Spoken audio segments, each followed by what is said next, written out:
نحمده ونصلي على رسوله الكريم اما بعد فاعوذ بالله من الشيطان الرجيم بسم الله الرحمن الرحيم رب اشرح لي صدري ويسر لي امري واحلل عقدة من لساني يفقهوا قولي۔ آج انشاءاللہ ہم استغفار کی اہمیت، فائدے اور استغفار کی برکات کے بارے میں کچھ بات کریں گے۔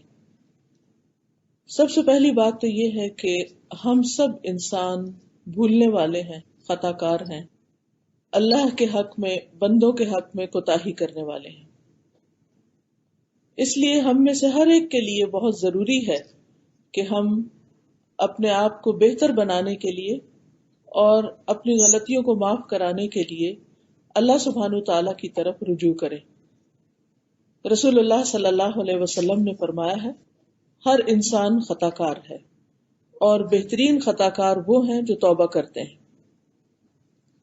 یعنی ہم میں سے ہر شخص سے کچھ نہ کچھ بھول چوک ضرور ہوتی ہے، لیکن اس بھول چوک کا علاج کیا ہے؟ توبہ۔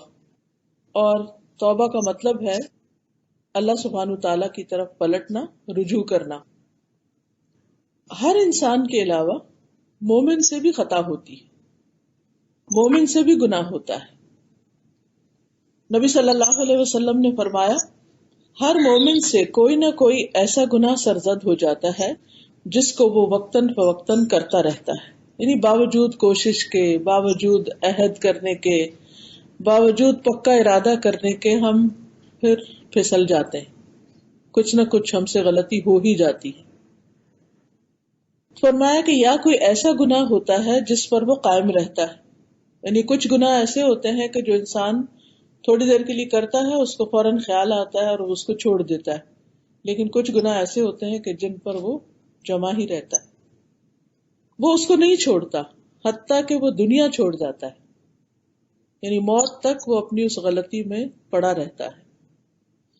مومن کو اس حال میں پیدا کیا گیا ہے کہ وہ فتنوں میں گھرنے والا، توبہ کرنے والا اور بھولنے والا ہوتا ہے، لیکن جب اسے نصیحت کی جاتی ہے تو وہ واعظ اور نصیحت قبول کر لیتا ہے۔ یہ مومن کی خوبی ہے، یعنی یہ تو ہو نہیں سکتا کہ ہم سے کوئی غلطی نہ ہو، اور یہ بھی نہیں ہو سکتا کہ ہم ہر غلطی پر فوراً ہی توبہ کر لیں۔ وہ کون سی غلطیاں ہوتی ہیں یا وہ کون سے گناہ ہوتے ہیں جن پر ہم توبہ نہیں کر پاتے؟ ان میں سے عموماً ایک قسم وہ ہوتی ہے کہ جن کے بارے میں ہم یہ جانتے ہی نہیں کہ یہ غلط ہے۔ ہم اپنی گزشتہ زندگی کے بارے میں جانتے ہیں کہ بہت ساری چیزیں ہم ایسی کرتے رہے جن کو ہم نے غلط نہیں سمجھا، کیونکہ ہم اندھیرے میں تھے، لیکن جس وقت ہمیں روشنی ملی، قرآن کی روشنی، سنت کی روشنی، تو ہمیں اپنی غلطیوں کا پتہ چلنے لگا، اور جہاں جہاں ہم نے دیکھا کہ ہم کوئی چیز درست نہیں کر رہے یا پھر درست تو کر رہے مگر اعلیٰ درجے کی نہیں کر رہے، تو ہم نے اپنے اندر اس کے لیے امپرومنٹ لانے اور اس کو بہتر کرنے کی کوشش کی، اور اپنی غلطیوں سے چھٹکارا پانے کی بھی، یا کم از کم یہ ضرور ہوا کہ ہمیں ان غلطیوں پر ندامت اور شرمندگی ہونے لگی۔ تو مومن کا حال یہی ہوتا ہے کہ اس سے غلطی تو ہوتی ہے، لیکن وہ غلطی کو مان جاتا ہے، اس کو پہچان جاتا ہے، اور پھر وہ اس کی اصلاح کی کوشش کرتا ہے، اور یہ اس کے ایمان کے درجے کے مطابق ہوتا ہے۔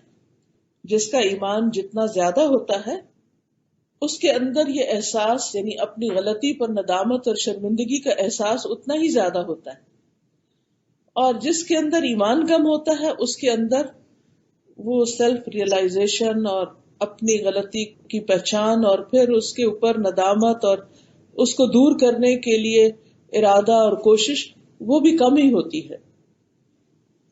تو گناہ کے بعد مومن اور غیر مومن کے درمیان واضح فرق ہوتا ہے۔ مومن اپنے گناہ کو ایسے محسوس کرتا ہے جیسے وہ کسی پہاڑ کے نیچے بیٹھا ہوا ہے اور ڈر رہا ہوتا ہے کہ کہیں وہ اس کے اوپر گری نہ جائے اور وہ اس کے نیچے پس کے دب کے ختم نہ ہو جائے۔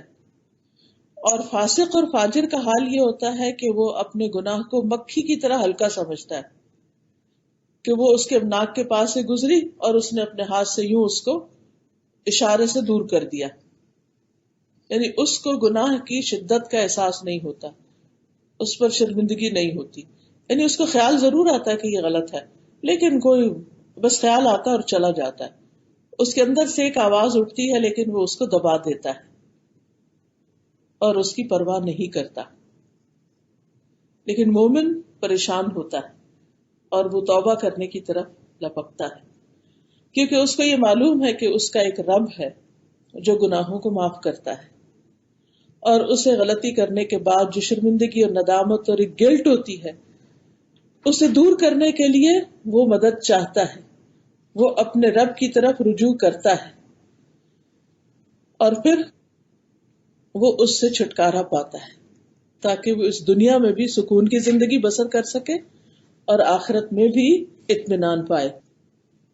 رسول اللہ صلی اللہ علیہ وسلم نے فرمایا، تم سے پہلے لوگوں میں سے ایک آدمی کا ذکر ہے کہ وہ ایک کھوپڑی کے پاس سے گزرا، یعنی جیسے کہیں سے گزر رہا تھا تو راستے میں ایک کھوپڑی نظر آئی کسی مرے ہوئے کی، اس نے اس کی طرف دیکھا اور اپنے آپ سے باتیں کرنے لگا۔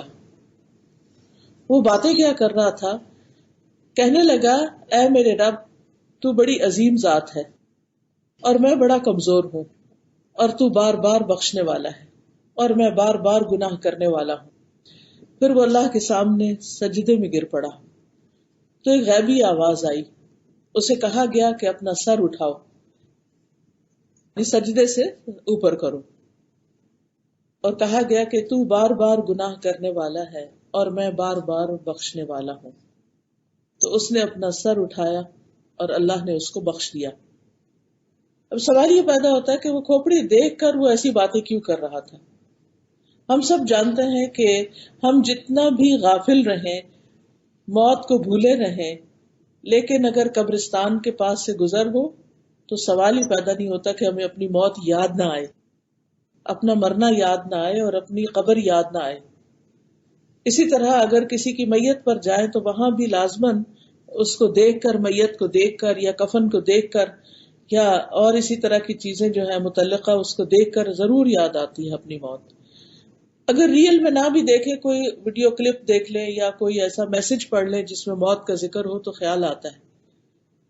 اسی طرح اس شخص کے اوپر یہ کیفیت کیوں طاری ہوئی اس کھوپڑی کو دیکھ کر؟ آپ نے ویسے بھی دیکھا ہوگا کہ کھوپڑی کی تو اگر تصویر بھی دیکھ لی جائے تو ایک ہیبت آتی، ایک خوف سا آتا ہے نا، کیونکہ ساری سکن اتر چکی ہوتی، آنکھیں نہیں ہوتی، ہونٹ نہیں ہوتے، کوئی کچھ نہیں ہوتا، تو وہ ایک ڈراؤنی سی چیز ہوتی۔ تو ایسی چیزیں انسان کے دل کو نرم کرتی ہیں، اس کو اپنی موت یاد دلاتی ہیں، اور انسان جب ایسی کیفیت میں اپنے رب کی طرف رجوع کرتا ہے تو وہ بڑا سچا رجوع کرتا ہے، اس کے دل کے اوپر ایک خاص قسم کی کیفیت گزرتی ہے اور وہ اندر سے پگھل جاتا ہے، اور پھر وہ حقیقی معنوں میں اپنے رب کو پکارتا ہے۔ اس شخص کا بھی حال یہی تھا، اور یہ ندامت کے مارے، اپنے گناہوں کو دیکھتے ہوئے شرمندگی کے مارے گر پڑا اور سجدے میں پڑ گیا، اور پھر اللہ سے باتیں کرنے لگا، تو اللہ سبحانہ تعالیٰ نے اس کے اس عمل کی وجہ سے اس کو بخش دیا۔ تو اس سے یہ بات پتہ چلتی ہے کہ انسان تو گناہ گار ہے ہی، لیکن رب بہت غفار ہے، بہت زیادہ بخشنے والا ہے۔ اس لیے انسان سے چھوٹا گناہ ہو یا بڑا گناہ ہو، کبھی بھی اسے مایوس نہیں ہونا چاہیے اور اپنے رب کی طرف رجوع کرتے رہنا چاہیے، تاکہ دنیا سے جب انسان جائے تو بالکل پاک صاف ہو کر جائے۔ حدیث سے ہمیں یہ بھی پتہ چلتا ہے کہ استغفار کا کرنا اللہ تعالیٰ کو پسند ہے، اور اللہ سبحانہ تعالیٰ ہمیں اس کی ترغیب بھی دیتے ہیں، شوق دلاتے ہیں۔ ابو ہریرہ رضی اللہ عنہ سے مروی ہے کہ رسول اللہ صلی اللہ علیہ وسلم نے فرمایا، اس ذات کی قسم جس کے قبضے میں میری جان ہے، اگر تم گناہ نہ کرتے تو اللہ تمہیں لے جاتا اور ایسی قوم لے آتا جو گناہ کرتے، پھر اللہ سے مغفرت طلب کرتے تو اللہ تعالیٰ انہیں معاف کر دیتا۔ یعنی اللہ تعالیٰ جانتے ہیں کہ انسان کو جیسا میں نے بنایا ہے وہ بھولنے والا بھی ہے، غلطی کرنے والا بھی ہے، اور اس سے بار بار ایسا ہوگا اور پھر یہ پلٹے گا۔ تو غلطی تو ہوگی، انسان راستہ بھولے گا، لیکن کہتے ہیں نا صبح کا بھولا شام کو گھر آ جائے تو اس کو بھولا نہیں کہتے. تو تائب من الذنب کمن لا ذنب لہ. انسان جب راہ چھوڑنے کے بعد بھولنے کے بعد واپس اللہ کی طرف آتا ہے تو یہ جو واپسی ہے اللہ کی طرف لوٹ آنا ہے اللہ کی طرف, یہ اللہ تعالیٰ کو بہت زیادہ محبوب ہے, بہت زیادہ پسند ہے. اس کا یہ مطلب نہیں کہ ہم گناہ کریں کیونکہ اللہ تعالیٰ چاہتے ہیں کہ ہم گناہ کریں اور پھر توبہ کریں, نہیں, ہم نہ بھی چاہیں تو بھی ہم سے گناہ ہوں گے. ایسا نہیں ہوتا کہ ہم گناہ کرنا چاہتے ہیں ضروری تو تبھی گناہ ہوتا ہے. ہم نہیں بھی کرنا چاہتے تو ہم سے بعض اوقات ایسی مجبوری آ جاتی ہے کہ انسان پھسل ہی جاتا ہے, کچھ نہ کچھ اس کے اوپر ایسی چیز آ ہی جاتی ہے اور پھر وہ اپنے رب کی طرف رجوع کرتا ہے. بعض اوقات وہ کسی بھول میں ہوتا ہے, غفلت میں ہوتا ہے, بعض اوقات جہالت میں ہوتا ہے, بعض اوقات اس کا ماحول ایسا ہوتا ہے, بعض اوقات جاننے کے باوجود وہ چیزیں بھول جاتا ہے. تو یہ ساری چیزیں پھر انسان کو احساس ہونے پر اللہ سبحانہ تعالیٰ کی طرف مائل کرتی ہیں. اور کسی انسان کا یہ کہنا کہ I was wrong, میں غلط تھا, یہ میری غلطی ہے, یہ ایک بڑا مشکل کام ہوتا ہے. اور انسان جب اپنی اس مشکل پہ قابو پا لیتا ہے, اپنی غلطی کو مان لیتا ہے, تو یہ جو ماننا ہے اس کی وجہ سے پھر وہ اللہ تعالیٰ کے قریب ہو جاتا ہے.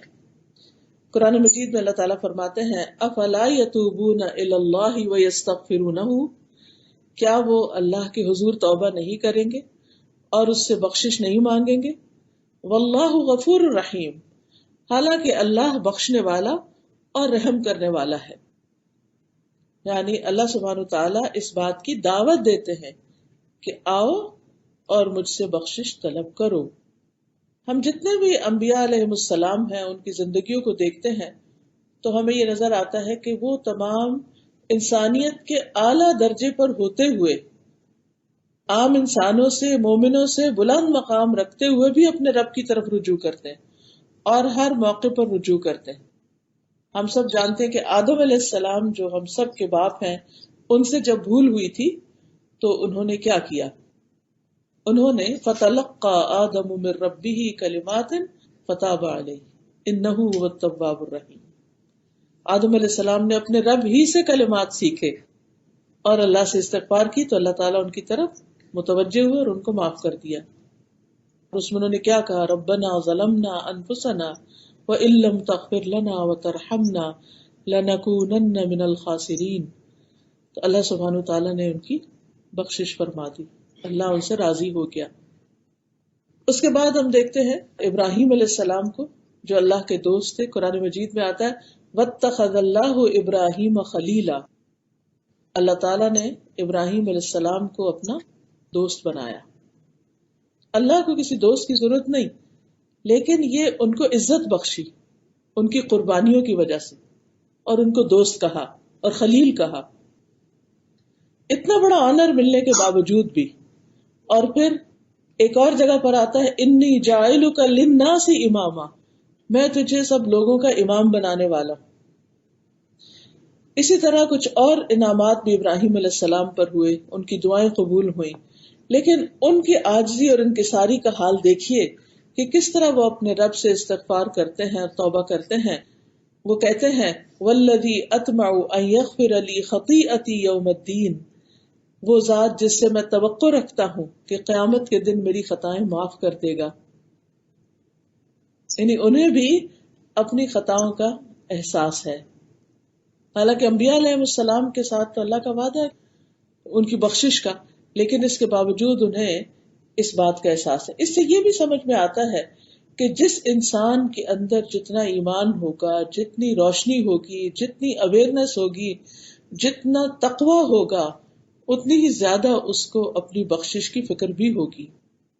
اسی طرح ہم موسیٰ علیہ السلام کے بارے میں دیکھتے ہیں. موسیٰ علیہ السلام کا آپ دیکھیے کہ سب سے زیادہ قرآن مجید میں ذکر ہوتا ہے. کوئی پارہ ایسا نہیں جس میں موسیٰ علیہ السلام کا ذکر نہ ہو. اور ویسے بھی آپ جانتے ہیں کہ آسمان پر ابراہیم علیہ السلام 7ویں آسمان پر ہے, تو موسیٰ علیہ السلام 6 آسمان پر, یعنی اللہ کے معزز ترین بندوں میں سے ہے موسیٰ علیہ السلام. لیکن وہ بھی کس طرح اپنی غلطی کا اعتراف کرتے ہیں قال رب انی ظلمت نفسی فاغفر لی فغفر له انہ هو الغفور الرحیم. اے میرے رب، بلا شبہ میں نے اپنے آپ پر ظلم کیا، تو مجھے معاف کر دے. تو اللہ سبحانہ وتعالیٰ نے ان کو بخش دیا، ان کو معاف کر دیا. بے شک وہ بڑا بخشنے والا، رحم فرمانے والا ہے. یونس علیہ السلام سے جب خطا ہوئی، اپنی قوم کو چھوڑ کر چلے گئے تو مچھلی نے ان کو نگل لیا. وہاں جا کر انہوں نے کیا کہا؟ لا الہ الا انت سبحانک انی کنت من الظالمین. تو اللہ سبحانہ تعالیٰ نے ان پر رحم فرما دیا. وَنَجَّيْنَاهُ مِنَ الْغَمِّ وَكَذَلِكَ نُنْجِي الْمُؤْمِنِينَ. ہم نے ان کو غم سے نجات دی اور مومنوں کو بھی ایسے ہی دیتے ہیں. اسی طرح داؤد علیہ السلام کے بارے میں آتا ہے سورہ صاد میں، وَظَنَّ دَاوُودُ أَنَّمَا فَتَنَّاهُ فَاسْتَغْفَرَ رَبَّهُ وَخَرَّ رَاكِعًا وَأَنَابَ. داؤد علیہ السلام کو اس بات کا خیال آیا کہ دراصل ہم نے ان کی آزمائش کی ہے، تو انہوں نے اپنے رب سے معافی مانگ لی اور وہ رکوع میں گر گئے. خر راکعا واناب، اور اللہ کی طرف انہوں نے رجوع کر لیا. اسی طرح ہم یہ دیکھتے ہیں کہ جتنے بھی پیغمبر ہیں یہ اپنی قوموں کو بھی استغفار کی ترغیب دیتے ہیں. نوح علیہ السلام اپنی قوم سے کہتے ہیں فَقُلْتُ اسْتَغْفِرُوا رَبَّكُمْ إِنَّهُ كَانَ غَفَّارًا، کہ اپنے پروردگار سے، اپنے رب سے معافی مانگ لو، بے شک وہ بڑا معاف کرنے والا ہے. ہود علیہ السلام نے کہا وَيَا قَوْمِ اسْتَغْفِرُوا رَبَّكُمْ ثُمَّ تُوبُوا إِلَيْهِ، اے میری قوم اپنے پروردگار سے معافی مانگو پھر اسی کے آگے توبہ کرو. شعیب علیہ السلام نے کہا وَاسْتَغْفِرُوا رَبَّكُمْ ثُمَّ تُوبُوا إِلَيْهِ، اپنے رب سے معافی مانگو اور اس کے آگے توبہ کرو. اللہ سبحانہ وتعالیٰ نے نبی صلی اللہ علیہ وسلم کو بھی استغفار کا حکم دیا. وَاسْتَغْفِرِ اللَّهَ إِنَّ اللَّهَ كَانَ غَفُورًا رَحِيمًا، اور اللہ سے بخشش طلب کیجیے، اللہ یقیناً بہت بخشنے والا مہربان ہے. تمام لوگوں کو یہ حکم دیا گیا کہ وہ استغفار کریں. وَأَنِ اسْتَغْفِرُوا رَبَّكُمْ ثُمَّ تُوبُوا إِلَيْهِ. پھر اسی طرح ایمان والوں کی خاص صفت ہے کہ وہ استغفار کثرت سے کرتے ہیں.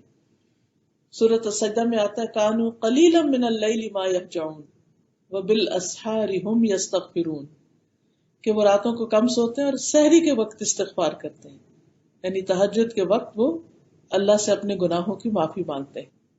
ان کو یہ زوم اور خیال نہیں ہوتا کہ ہم تو اس وقت اٹھ رہے ہیں، ہم تو بڑے نیک لوگ ہیں تو ہمیں تو ضرورت نہیں.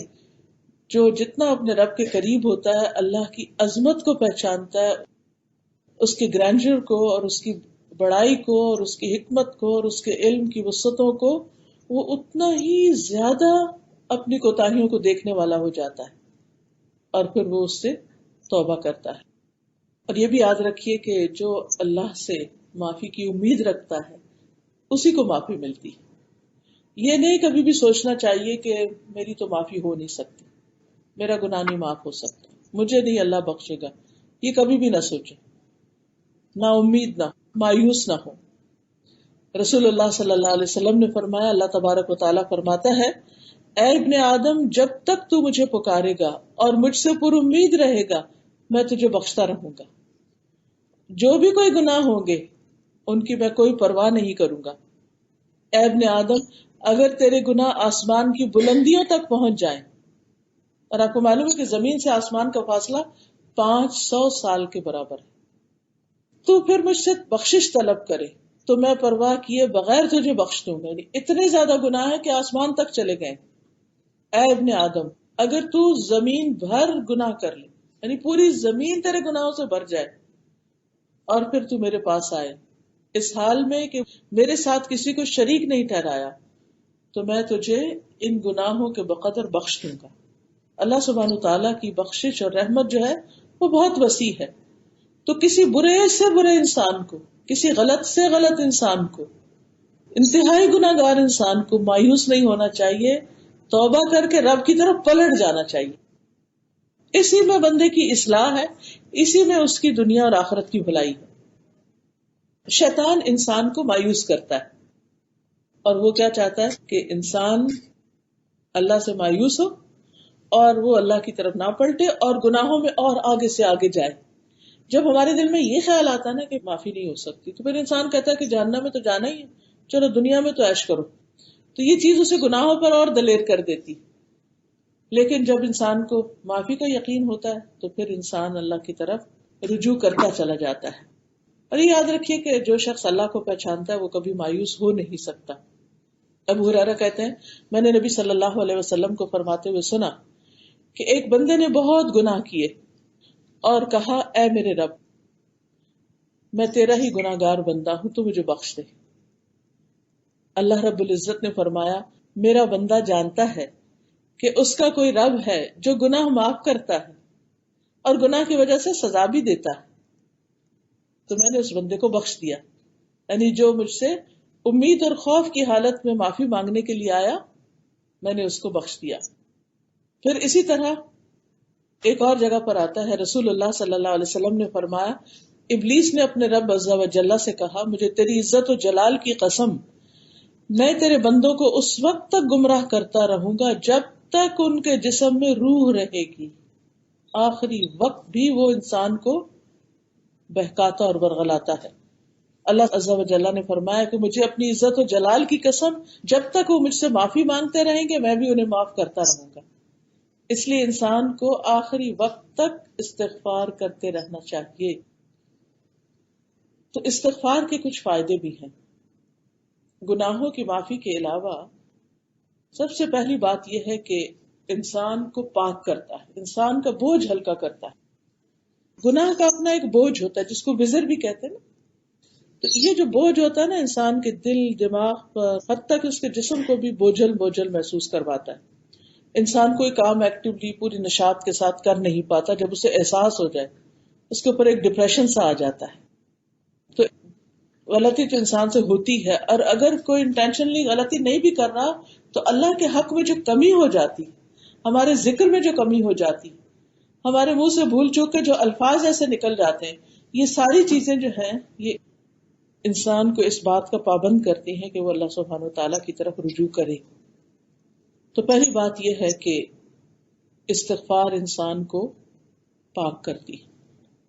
استغفار سے گناہوں کی بخشش ہو جاتی ہے. ابو ہریرہ کہتے ہیں رسول اللہ صلی اللہ علیہ وسلم نے فرمایا اللہ تبارک و تعالی ہر رات کو اس وقت آسمان دنیا پر آتے ہیں جب رات کا آخری تہائی حصہ رہ جاتا ہے، اور اللہ تعالیٰ فرماتا ہے کوئی جو مجھ سے دعا کرے تو میں اس کی دعا قبول کر لوں، ہے کوئی جو مجھ سے مانگے تو میں اسے دوں، ہے کوئی جو مجھ سے بخشش طلب کرے تو میں اس کو بخش دوں. یعنی اس وقت خاص طور پر پکار آتی ہے کہ انسان بخشش مانگ لے، لہذا وہ وقت اس کے لیے بہت ہی بہترین ہے. قرآن مجید میں آتا ہے وَمَن يَعْمَلْ سُوءًا أَوْ يَظْلِمْ نَفْسَهُ ثُمَّ يَسْتَغْفِرِ اللَّهَ يَجِدِ اللَّهَ غَفُورًا رَحِيمًا. جو شخص کوئی برا کام کر بیٹھے یا خود اپنے اوپر ظلم کر لے پھر اللہ سے بخشش طلب کرے تو اللہ تعالیٰ کو بہت بخشنے والا اور خوب رحم کرنے والا پائے گا. مومنوں کے بارے میں آتا ہے وَالَّذِينَ إِذَا فَعَلُوا فَاحِشَةً أَوْ ظَلَمُوا أَنفُسَهُمْ ذَكَرُوا اللَّهَ فَاسْتَغْفَرُوا لِذُنُوبِهِمْ وَمَن يَغْفِرُ الذُّنُوبَ إِلَّا اللَّهُ وَلَمْ يُصِرُّوا عَلَى مَا فَعَلُوا وَهُمْ يَعْلَمُونَ. ایسے لوگوں سے جب کوئی برا کام ہو جاتا ہے یا وہ اپنے آپ پر کچھ ظلم کر بیٹھتے ہیں تو انہیں فوراً اللہ یاد آ جاتا ہے اور وہ اپنے گناہوں کی معافی مانگنے لگتے ہیں. اور اللہ کے سوا کون ہے جو گناہ معاف کر سکے؟ اور وہ جانتے بوجھتے ہوئے اپنے گناہوں پر اصرار نہیں کرتے. یعنی جو ہی انہیں خیال آتا کہ میں نے غلط کیا تو فوراً اللہ کی طرف پلٹ آتے ہیں. دیر اینڈ دین، کسی وقت انتظار بھی نہیں کرتے. اور یہ وعدہ تو سب سے انسان کے لیے خوشی کا وعدہ ہے کہ التائب من الذنب کمن لا ذنب لہ، کہ گناہ سے توبہ کرنے والا ایسا ہے جیسے اس نے کبھی گناہ کیا ہی نہ ہو. دوسری بات یہ کہ استغفار جو وہ دلوں کی صفائی کا باعث بنتا ہے. انسان جب گناہ کرتا ہے تو دل پہ ایک سیاہ دھبا پڑتا ہے، پھر توبہ کر لے تو آئندہ کے لیے وہ اس سے باز ہو جاتا ہے، یعنی کہ اس سے ہٹ بھی جاتا ہے، اور استغفار کر لیتا ہے تو اس کا دل پھر سے چمک اٹھتا ہے. جب ہم بندوں کے ساتھ بھی کچھ زیادتی کرتے ہیں، کسی کو ہرٹ کر دیتے ہیں، کسی کو کچھ کہہ دیتے ہیں، تو پھر جب ہم ان سے معافی مانگ لیتے ہیں یا ان کے لیے معافی مانگ لیتے ہیں اللہ سے اور اپنے لیے، کیونکہ کچھ گناہ ایسے ہوتے ہیں کہ جب تک بندے معاف نہ کریں تو معاف ہو نہیں سکتے. لیکن اب مشکل یہ ہے کہ بندوں سے معافی مانگنا بعض اوقات بڑا مشکل ہو جاتا ہے. مثلا کسی کی غیبت کر لی یا کسی کے ساتھ کوئی ایسی زیادتی کر لی اور آپ اسے جا کے کہیں کہ تم مجھے معاف کر دو، میں تمہاری بہت غیبت کی، تو آپ دیکھیے کہ اگر وہ پہلے معاف کرنے والے بھی تو پکا ہی ہو جائے گا کہ اچھا تم نے میرے ساتھ یہ کیا، تو مشکل بات. تو ایسے میں انسان بجائے اس کے کہ وہ اس سے جا کے ذکر کر کے ایک اور فتنہ کھڑا کرے، تو بہتر یہ ہے کہ اس کے لیے بھی اللہ سے معافی مانگے کہ یا اللہ میں نے جو اس کے حق میں کمی کوتاہی کی ہے، اس کے عوض اس کے گناہوں کو معاف کر دے. تو اس سے انسان کے دل کا بوجھ ہٹ جاتا ہے، ورنہ گناہ ہمیشہ انسان کے لیے شرمندگی اور ندامت اور بوجھ کا سبب بنتا ہے. دوسرا فائدہ یہ ہے کہ انسان کو دنیا کی بھی برکتیں ملتی ہیں. گناہوں کا بوجھ تو ہٹتا ہے، دل صاف ہوتے ہیں، چمکتے ہیں، پاکیزگی کا ذریعہ بنتا ہے. یعنی جس طرح انسان نہا دھو کر جسم کو صاف کرتا ہے، اسی طرح استغفار کر کے اپنے باطن کو صاف کرتا ہے. اور اس کے ساتھ ساتھ یہ کہ دنیا کی برکتیں اس پر نازل ہونے لگتی ہیں. قرآن مجید سورۃ النمل میں آتا ہے لولا تستغفرون اللہ لعلکم ترحمون، تم اللہ سے بخشش کیوں نہیں طلب کرتے تاکہ تم پر رحم کیا جائے. اسی طرح اللہ تعالیٰ کی محبت ملتی ہے. ان اللہ یحب التوابین ویحب المتطہرین، بے شک اللہ خوب توبہ کرنے والوں سے محبت کرتا ہے اور پاک صاف رہنے والوں سے بھی محبت کرتا ہے. تو یہ تطہر جو ہے یہ جسمانی صفائی ہے، یعنی کہ انسان کی اپنے زائد بالوں سے صفائی، میل کچیل سے صفائی، ناخنوں وغیرہ کی، اور ہر طرح کی، دانتوں کی، یعنی اپنے کپڑوں کی، اپنے گھر کی، لباس کی، جگہ کی، یہ صفائی جو ہے یہ تطہر ہے، یہ ظاہری صفائی ہے. اور توبہ جو ہے یہ انسان کے باطن کی صفائی. تو جو یہ دونوں طرح کی صفائی اختیار کرے، ظاہری اور باطنی، ایسے لوگ اللہ تعالیٰ کے محبوب ہوتے ہیں. اسی طرح انسان کو کامیابیاں بھی ملتی ہیں. یعنی اگر کسی بھی پروجیکٹ میں، کسی بھی کام میں انسان کو نقصان ہو رہا ہے، پیچھے جا رہا ہے، تو اس کو چاہیے کہ خاص طور پر استغفار کرے. اللہ تعالیٰ فرماتے ہیں وَتُوبُوا إِلَى اللَّهِ جَمِيعًا أَيُّهَا الْمُؤْمِنُونَ لَعَلَّكُمْ تُفْلِحُونَ، تم سب اللہ کے حضور توبہ کرو اے مومنو تاکہ تم فلاح پاؤ، کامیاب ہو جاؤ. یعنی جہاں بھی انسان کو کوئی ناکامی ہو رہی ہے، کہیں وہ پیچھے رہ رہا ہے، کوئی مشکل آ رہی ہے، تو وہیں پر استغفار شروع کر دے. پھر اللہ کا وعدہ ہے کہ اللہ تعالیٰ ایسے بندوں کو، استغفار کرنے والوں کو دنیا کا بھی اچھا سامان عطا کرے گا. سورۃ ہود آیت 3 میں آتا ہے وَأَنِ اسْتَغْفِرُوا رَبَّكُمْ ثُمَّ تُوبُوا إِلَيْهِ يُمَتِّعْكُمْ مَتَاعًا حَسَنًا إِلَىٰ أَجَلٍ مُّسَمًّى وَيُؤْتِ كُلَّ ذِي فَضْلٍ فَضْلَهُ، اور یہ کہ تم لوگ اپنے رب سے اپنے گناہ معاف کراؤ، پھر اس کی طرف متوجہ رہو، تو تمہیں ایک مقرر وقت تک اچھا سامان زندگی دے گا. یہ سامان زندگی اس دنیا کا سامان، یعنی اگرچہ ہماری نظر آخرت پر ہونی چاہیے، لیکن دنیا میں رہنے کے لیے بھی انسان کو سامان دنیا چاہیے ہوتا ہے، اور اگر وہ صحیح ہو، درست ہو، تو اس سے زندگی آسان ہو جاتی ہے. اور اگر وہ نہ ہو تو انسان محتاج ہوتا ہے اور اس کے بہت سے کام رک جاتے ہیں. فرمایا یمتعکم متاعا حسنا الی اجل مسمی ویؤتی کل ذی فضل فضلہ، اور ہر زیادہ عمل کرنے والے کو زیادہ ثواب دے گا. ذی فضل سے مراد یہاں وہ لوگ جو زیادہ سے زیادہ اللہ کو راضی کرتے ہیں، اچھے اچھے کام کرتے ہیں، تو ان کا اجر اور زیادہ بڑھا دے گا. پھر اسی طرح رزق، مال اور اولاد میں برکتیں اور اس میں اضافہ. ہر دوسرا بندہ ان میں سے کسی نہ کسی چیز کے لیے پریشان ہے، یا تو رزق کے لیے یا رزق حلال کے لیے. اسی طرح اولاد کے لیے، اولاد نہیں ہے تب پریشانی، اولاد ہے تو اس کی تربیت کی پریشانی. پھر اسی طرح جو لوگ کھیتی باڑی وغیرہ کرتے ہیں اور اس طرح کے زراعت کے پیشے سے منسلک ہیں، تو انہیں اس اعتبار سے باغوں وغیرہ کی. تو اللہ تعالیٰ فرماتے سورۃ نوح میں فَقُلْتُ اسْتَغْفِرُوا رَبَّكُمْ إِنَّهُ كَانَ غَفَّارًا يُرْسِلِ السَّمَاءَ عَلَيْكُمْ مِدْرَارًا وَيُمْدِدْكُمْ بِأَمْوَالٍ وَبَنِينَ وَيَجْعَلْ لَكُمْ جَنَّاتٍ وَيَجْعَلْ لَكُمْ أَنْهَارًا. تو میں نے کہا اپنے رب سے معافی مانگ لو، یقیناً ہمیشہ سے بہت معاف کرنے والا ہے، وہ تم پر بہت برستی ہوئی بارش اتارے گا، اور وہ مالوں اور بیٹوں کے ساتھ تمہاری مدد کرے گا، اور تمہیں باغات عطا کرے گا، تمہارے لیے نہریں جاری کر دے گا. یعنی خوب وافر مقدار میں پانی بھی ملے گا. تو دنیاوی نعمتیں بھی، یعنی پانی ہوگا تو فصلیں اگیں گی تو مال آئے گا، اور ویسے بھی مال اور اولاد، یعنی ہر طرح کی گروتھ اور نشو نما اور بہتری اور بھلائی انسان کو نصیب ہوگی. تو اس لیے انسان کو شعوری طور پر استغفار کرنا چاہیے. پھر اسی طرح آپ دیکھیے کہ ہر گناہ جو ہوتا ہے وہ اپنے کچھ نتائج رکھتا ہے. یہ نہیں ہو سکتا کہ انسان گناہ کرے اور پھر یہ کہ کچھ نہیں ہوتا. ہم یہ سوچتے ہیں کچھ نہیں ہوتا، خیر ہے کوئی بات نہیں. آپ کو اس کے بعد یا تو نیکی کرنی چاہیے اور اس کے لیے استغفار تو کرنی ہی کرنی چاہیے تاکہ وہ ہمارے نام اعمال سے ریموو ہو جائے اور ہمارے لیے پریشانی کا باعث نہ بنے. لیکن یہ بات بھی یاد رہنی چاہیے کہ آخرت میں پریشانی تو ہے ہی، دنیا میں بھی انسان کو بعض اوقات اس کی وجہ سے کچھ پریشانیوں کا سامنا کرنا پڑتا ہے. تو اس کے لیے انسان کو استغفار کرتے رہنا چاہیے تاکہ اللہ کا عذاب جو ہے وہ ٹل جائے اور وہ نہ آئے. اب اس میں آپ دیکھیے کہ گناہ ایسا ہی ہے جیسے مثلا ہم یہ کہیں کہ دبئی میں جون کا مہینہ آئے گا لیکن گرمی نہیں ہوگی. یہ کیسے ہو سکتا ہے؟ جون کا مہینہ آئے، جولائی آئے اور گرمی نہ آئے. اسی طرح یہ کیسے ہو سکتا ہے کہ انسان گناہ کرے اور اس سے اپنے لیے جہنم کی آگ بھڑکائے اور کہے کہ نہیں نہیں کچھ نہیں فرق پڑتا.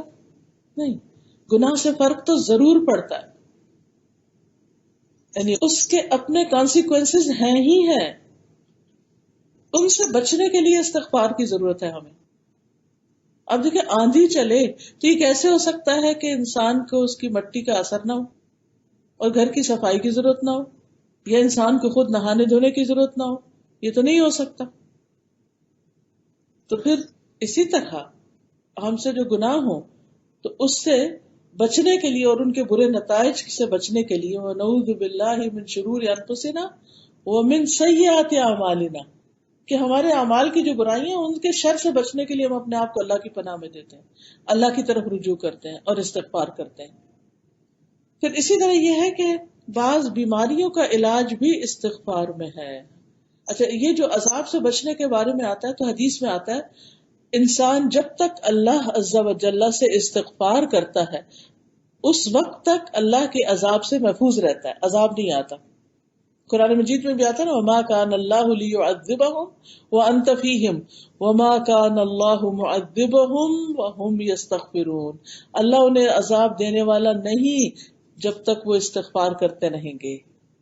یہ مشرکین کے بارے میں آیا کہ اللہ ان کو بھی عذاب نہیں دے گا اگر وہ استغفار کریں گے، یعنی ان کو تباہ نہیں کیا جائے گا.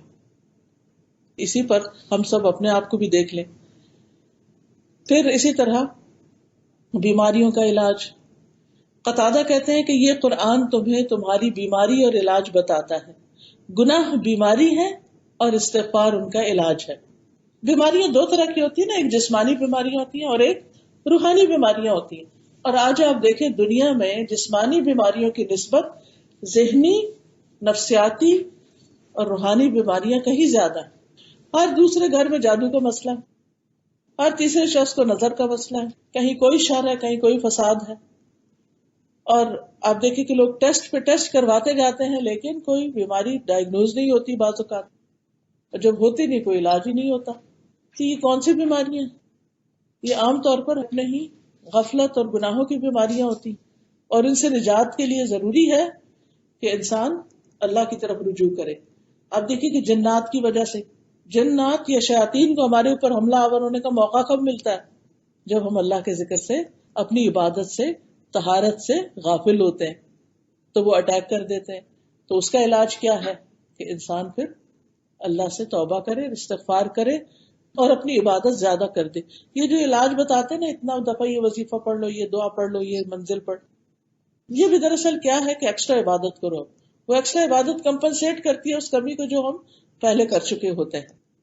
اسی طرح استغفار خاص طور پر سینے کی گھٹن اور تنگی دور کرتا ہے. ابن قیم کہتے ہیں کہ سینے کی گھٹن کے اسباب میں سے سب سے بڑا سبب اللہ سے اعراض کرنا ہے، منہ موڑنا ہے، اللہ کی طرف توجہ نہ کرنا، دل کو اللہ کے سوا کسی اور کے ساتھ جوڑ لینا اور اللہ کے ذکر سے غفلت کرنا ہے. تو جب انسان اللہ کا ذکر کرنے لگتا ہے، استغفار کرنے لگتا ہے تو تنگی دور ہو جاتی.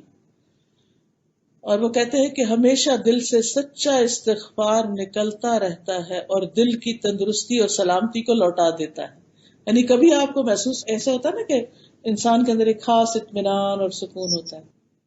پھر کوئی وقت ہوتا ہے کہ انسان کو کوئی بے چینی سی شروع ہو جاتی ہے، تو انسان کہتا ہے اللہ میری وہ کیفیت واپس آئے، یہ ہوا کیا، میں نے کیا کیا، کوئی گناہ ہی ہوا، یہ کوئی غلط کام ہوا، یہ کچھ نہ کچھ کمی ہوئی ہے. تو پھر انسان کیا کرتا ہے، توبہ کرنے لگتا ہے، استغفار کرنے لگتا ہے، تو اس کی وہ کیفیت واپس آ جاتی ہے. پھر اسی طرح جو توبہ کرتے ہیں، استغفار کرتے ہیں، انہیں فرشتوں کی دعائیں ملتی. نماز کے بعد جب انسان مصلی پہ بیٹھا ہوتا ہے تو جب تک اس کا وضو رہتا ہے اور ذکر کرتا ہے، اللہ تعالیٰ اس کے گناہ معاف کرتے ہیں، فرشتے اس کے لیے دعائیں کرتے ہیں. اسی طرح جو فرشتے عرش اٹھائے ہوئے ہیں وہ بھی ایمان والوں کے لیے دعائیں کرتے ہیں. وَيَسْتَغْفِرُونَ لِلَّذِينَ آمَنُوا رَبَّنَا وَسِعْتَ كُلَّ شَيْءٍ رَحْمَةً وَعِلْمًا فَاغْفِرْ لِلَّذِينَ تَابُوا. اللہ ان لوگوں کو بخش دے جو توبہ کرتے ہیں، وَاتَّبَعُوا سَبِيلَكَ، اور وہ تیرے راستے پر چلتے ہیں. پھر اسی طرح کچھ آخرت کے فائدے. جس شخص کے نامہ اعمال میں بہت استغفار ہوگا وہ اپنا نامہ اعمال دیکھ کے خوش ہو جائے گا. آپ نے فرمایا جس کو یہ بات پسند ہو کہ اس کا نامہ اعمال اسے خوش کر دے، یعنی اپنی بک آف ڈیڈ دیکھے اور خوش ہو جائے، تو اسے چاہیے کہ وہ استغفار کی کثرت کر دے تاکہ ہر خراب چیز اس میں سے مٹ جائے اور صاف ستھرا اعمال نامہ اس کو ملے. پھر اسی طرح جنت میں داخلے کا ذریعہ ہے.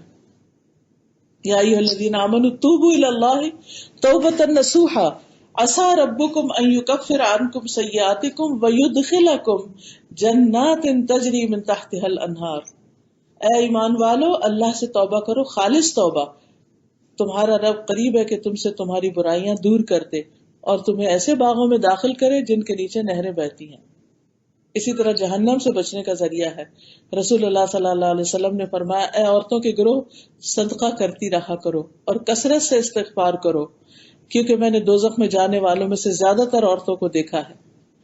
تو اس میں بھی یعنی ہم خواتین خاص طور پر اپنے برے انجام سے کیسے بچ سکتے ہیں؟ صدقہ اور استغفار. اور استغفار جو ہے وہ یہ نہیں کہ کوئی خاص کسی وقت پر ہی کیا جائے تو کیا جائے، نہیں، جب غلطی ہو احساس ہو دیر اینڈ دن کر لیا جائے. دن میں کسی بھی وقت کیا جا سکتا ہے. نبی صلی اللہ علیہ وسلم ایک دن میں 70 سے زیادہ بار استغفار کرتے تھے. ایک اور روایت میں 100 کا لفظ آتا ہے. پھر اسی طرح ہم دیکھتے ہیں کہ جب ہمارے دن رات کے کام ہوتے ہیں اس میں کئی دفعہ ہم استغفار کرتے ہیں. جیسے نماز شروع کرتے ہیں اور اس میں جو دعائیں ہیں اس میں بھی استغفار کا ذکر آتا ہے. رکوع میں استغفار آتا ہے، اللہم اغفر لی ذنبی کلہ دقہ و جلہ اولہ و آخرہ علانیتہ و سرہ. دو سجدوں کے بیچ میں نبی صلی اللہ علیہ وسلم پڑھتے تھے رب اغفر لی رب اغفر لی. پھر اسی طرح اللہم اغفر لی وارحمنی واہدنی وعافنی. پھر تشہد میں، پھر سلام پھیرنے کے بعد، سلام سے پہلے کی جو دعا رب انی ظلمت نفسی، پھر کسی مجلس میں بیٹھ کر استغفار کرنا. پھر نیکی کے کاموں کے بعد بھی، جیسے نماز کے بعد ہم کیا کرتے سلام پھیر کر استغفر اللہ استغفر اللہ استغفر اللہ. پھر اسی طرح یہ ہے کہ کچھ کام ایسے کہ جن کو کرنے سے انسان کے گناہ معاف ہوتے ہیں. مثلا اسلام قبول کرنا، نو مسلم کے سارے پچھلے گناہ معاف ہو جاتے ہیں. اچھی طرح وضو کرنا، فرض نماز کی ادائیگی، جمعہ کی نماز کی ادائیگی، تہجد کی ادائیگی، توبہ کی نماز پڑھنا خاص طور پر، عمرہ کرنا، حج کرنا، حجر اسود اور رکن یمانی کو چھونا، صدقہ کرنا، مجالس ذکر میں شرکت، اچھی مجلسوں میں شرکت. حدیث میں آتا ہے جب کوئی جماعت اکٹھے ہو کر اللہ کا ذکر کرتی اور اس سے اس کا مقصد صرف اللہ کی رضا ہوتی ہے تو ایک منادی آواز لگاتا ہے کہ تم اس حال میں کھڑے ہو کہ تمہارے گناہ معاف ہو چکے اور تمہارے گناہ نیکیوں میں بدل دیے گئے. پھر رمضان اور لیلۃ القدر. پھر بیماری کی حالت میں جب بندہ اللہ کی تعریف کرتا ہے تو اس کے گناہ معاف ہونے شروع ہو جاتے ہیں. پھر راستے سے تکلیف دہ چیز ہٹا دینا، سبحان اللہ، یہ بھی گناہوں کی معافی کا ذریعہ ہے. پھر نماز کے لیے پیدل چل کے جانا اچھی طرح وضو کرنے کے بعد، ایک نماز کے بعد دوسری نماز کا انتظار کرنا، یہ انتظار کرنا ایک طرح سے استغفار ہے خاموش. پھر نماز کے بعد کی تسبیحات، 33 دفعہ سبحان اللہ، 33 دفعہ الحمدللہ اور 34 مرتبہ اللہ اکبر. یا پھر 33 بار اللہ اکبر اور لا الہ الا اللہ وحدہ لا شریک لہ لہ الملک و لہ الحمد وہو علی کل شیء قدیر. جو شخص ہر نماز کے بعد یہ عمل کرتا ہے اس کے سارے گناہ معاف کر دیے جاتے ہیں، چاہے وہ سمندر کی جھاگ برابر ہی کیوں نہ ہو. اسی طرح دن میں 100 بار سبحان اللہ و بحمدہ پڑھنا، پھر اسی طرح لا الہ الا اللہ واللہ اکبر والحمد للہ و سبحان اللہ ولا حول ولا قوۃ الا باللہ پڑھنا. تو یہ بھی پڑھنا جو ہے یہ انسان کے گناہوں کو معاف کرنے کا ذریعہ ہے. پھر استغفار کے جتنے بھی ورژن ہیں، میرے خیال ہے آپ کارڈ لائی ہیں استغفار کے، یہ پنک کارڈ ہیں، ان میں قرآن کی آیات اور احادیث کے ذریعے جو استغفار کی دعائیں ہمیں ملتی ہیں ان کا ذکر ہے اس میں. اور اگر انسان تہجد کے وقت اسی کو پڑھ لے تو اس سے یہ تھا کہ سارے ہی ایک طرح سے دعائیں اس میں آ جاتی ہیں. پھر اسی طرح 100 بار دن میں سبحان اللہ پڑھنا، پھر اپنے لیے استغفار کرنا اور دوسروں کے لیے کرنا. جب ہم دوسروں کے لیے استغفار کرتے ہیں تو اس کا فائدہ ہمیں پہنچتا ہے، ان کو بھی پہنچتا ہے اور ہمیں بھی پہنچتا ہے. اس لیے یہ پڑھنا چاہیے ربنا اغفر لی ولوالدی وللمؤمنین یوم یقوم الحساب. پھر زندوں کے لیے بھی اور فوت شدہ کے لیے خاص طور پر. نبی صلی اللہ علیہ وسلم جب میت کو دفن کر چکتے تھے تو کچھ دیر پاس ٹھہرتے اور فرماتے اپنے بھائی کے لیے استغفار کرو اور اس کی ثابت قدمی کی دعا کرو کیونکہ اب اس سے سوال ہوگا. پھر اسی طرح اولاد اپنے والدین کے لیے جب استغفار کرتی، ولد صالح یدعو لہ، اس سے بھی انسان کے درجات بلند ہوتے ہیں. حدیث میں آتا ہے اللہ سبحانہ وتعالی جنت میں ایک نیک آدمی کا درجہ بلند کرتا ہے. تو پوچھتا ہے کہ اے میرے رب میرے درجے کہاں سے آئے؟ تو اسے اللہ تعالیٰ فرماتے ہیں تیرے حق میں تیری اولاد کی استغفار کی برکت سے، یعنی اس نے تیرے لیے بخشش کی دعا کی تو تیرا درجہ بلند ہو گیا. تو ان دعاؤں کو ہمیں یاد بھی کر لینا چاہیے، ورنہ یہ ہے کہ دیکھ کے پڑھنا جو ہے وہ بھی بہت فائدہ مند ہے. تو یہ تھی کچھ فائدے استغفار کے. ٹھیک، سبحانک اللہم و بحمدک اشہد ان لا الہ الا انت استغفرک و اتوب الیک. السلام علیکم و رحمۃ اللہ وبرکاتہ.